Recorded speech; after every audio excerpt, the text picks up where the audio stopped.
Hello everyone, welcome to let's study with Tamanna. अगर आपने channel को सब्सक्राइब नहीं किया है तो please subscribe, like and press the bell icon. और प्लीज अपने जो स्टडी रिलेटेड ग्रुप्स हैं उसमें भी शेयर कीजिए। तो आज हम जिस टॉपिक को डिस्कस करेंगे वो है आपका वीकली करंट अफेयर, जहां हमने शुरू किया हुआ था जुलाई 3 वीक को पार्ट 3। अगर आपने पार्ट 1 एंड पार्ट 2 को नहीं देखा है जुलाई 3 वीक की तो प्लीज वॉच इट। तो चलिए स्टार्ट करते हैं वीकली करंट अफेयर। तो आज के वीकली करंट अफेयर पार्ट 3 में सबसे पहला आपका प्रश्न है कि दादा साहेब फाल्के पुरस्कार 2020 शॉर्ट डॉक्यूमेंट्री के लिए किसे मिला है। तो दादा साहेब फाल्के जो पुरस्कार है 2020 शॉर्ट डॉक्यूमेंट्री के लिए मिला है किजंग डी थोंगडोंग। क्या नाम है इनका? किजंग डी थोंगडोंग। इनको मिला है शॉर्ट डॉक्यूमेंट्री के लिए और इनके शॉर्ट डॉक्यूमेंट्री का नाम था ची लुपो। तो ची लुपो को जो शॉर्ट डॉक्यूमेंट्री है उनके लिए दादा साहेब फाल्के पुरस्कार 2020 दिया गया है किजंग डी थोंगडोंग को। और ये अरुणाचल प्रदेश के फिल्म मेकर है, ये भी आपको ध्यान में रखना है। सेकेंड आपका क्वेश्चन, किस राज्य सरकार ने भारत की पहली ई लोक अदालत का आयोजन किया है। और ये भारत की पहली ई लोक अदालत है, तो अपने आप में ही ये क्वेश्चन इंपॉर्टेंट हो जाता है। तो राज्य सरकार वह है जिसने की भारत की पहली ई लोक अदालत का आयोजन किया है छत्तीसगढ़। तो छत्तीसगढ़ के बिलासपुर जो जिला है वहां पर भारत की पहली ई लोक अदालत का आयोजन किया गया है। छत्तीसगढ़ की कैपिटल क्या थी, मैंने आपको पहले भी बताया है, रायपुर। तो आपको ये भी ध्यान में रखना है। वित्तीय वर्ष 2019 और 20 में भारत का शीर्ष व्यापार भागीदार देश कौन रहा है। तो वित्तीय वर्ष अगर हम बात करते हैं 2019 टू 20 में भारत के शीर्ष व्यापार भागीदार देश रहा है अमेरिका, संयुक्त राज्य अमेरिका। संयुक्त राष्ट्र अमेरिका रहा है, यह आपको ध्यान में रहना है। और साथ ही साथ अमेरिका की यहाँ पर बात हुई है तो वहां की कैपिटल है वॉशिंगटन डीसी। और अगर हम बात करते हैं वहां के प्रेसिडेंट की तो वो है डोनाल्ड ट्रंप। फोर्थ क्वेश्चन है, विश्व युवा कौशल दिवस यानी कि वर्ल्ड यूथ स्किल्स डे कब मनाया गया है। तो ये मनाया गया है 15 जुलाई। तो ध्यान दीजिए, विश्व युवा कौशल दिवस यानी कि वर्ल्ड यूथ स्किल डे मनाया गया है 15 जुलाई। फिफ्थ क्वेश्चन है, अफगानिस्तान में भारत के अगले राजदूत कौन बने हैं। तो अफगानिस्तान में भारत के अगले राजदूत बने हैं, इनका नाम है रुदेंद्र टंडन। क्या नाम है?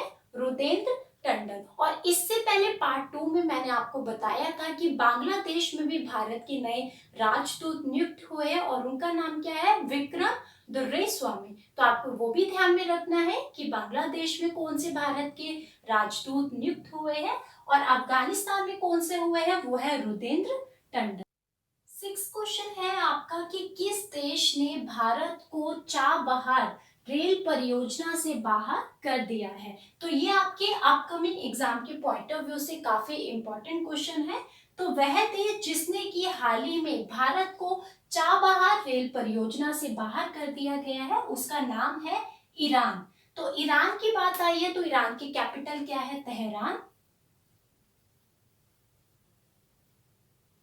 तो ये आपको ध्यान में कर रखना है। सेवन क्वेश्चन है, सीएपीएफ के राष्ट्रव्यापी वृक्षारोपण अभियान का शुभारंभ किया है। तो सीएपीएफ के राष्ट्रव्यापी वृक्षारोपण अभियान का शुभारंभ किया गया है हमारे जो गृह मंत्री है अमित शाह जी के द्वारा। एक क्वेश्चन है, नेल्सन मंडेला अंतरराष्ट्रीय दिवस कब मनाया गया है। तो अभी हाल ही में नेल्सन मंडेला अंतरराष्ट्रीय दिवस मनाया गया है और ये मनाया है 18 जुलाई को। और यहाँ पर बात आई है नेल्सन मंडेला की, तो यह दक्षिण अफ्रीका के राष्ट्रपति थे, आपको ध्यान में रखना है। साथ ही साथ 1990 में इन्हें भारत रत्न से भी सम्मानित किया गया था। तो 18 जुलाई को मनाया गया है नेल्सन मंडेला अंतरराष्ट्रीय दिवस। ग्लोबल मैन्युफैक्चरिंग रिस्क इंडेक्स 2020 में शीर्ष देश कौन सा है? तो ग्लोबल मैन्युफैक्चरिंग रिस्क इंडेक्स 2020 में शीर्ष देश रहा है चीन। क्या रहा है? चीन। और यहाँ पर ईरान की बात आई थी, तो इसके प्रेसिडेंट भी आपको ध्यान में रखना है। तो यहाँ के जो प्रेसिडेंट है उनका नाम है हसन रूहानी।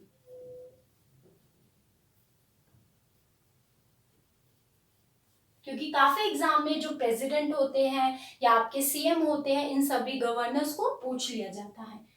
10 क्वेश्चन है, एडीबी के नए उपाध्यक्ष कौन बने हैं? काफी इंपॉर्टेंट है। एडीबी की फुल फॉर्म क्या है? Asian development bank. तो एडीबी के नए उपाध्यक्ष बने हैं अशोक लवासा।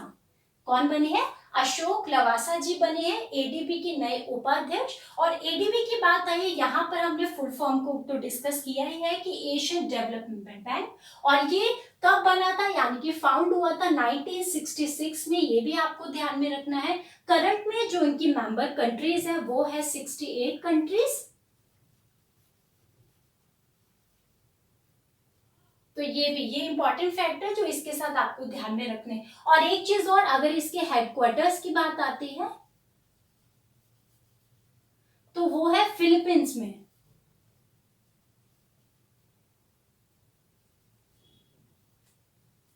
ये है एशियन डेवलपमेंट बैंक, 1966 में फाउंडेड हुआ था।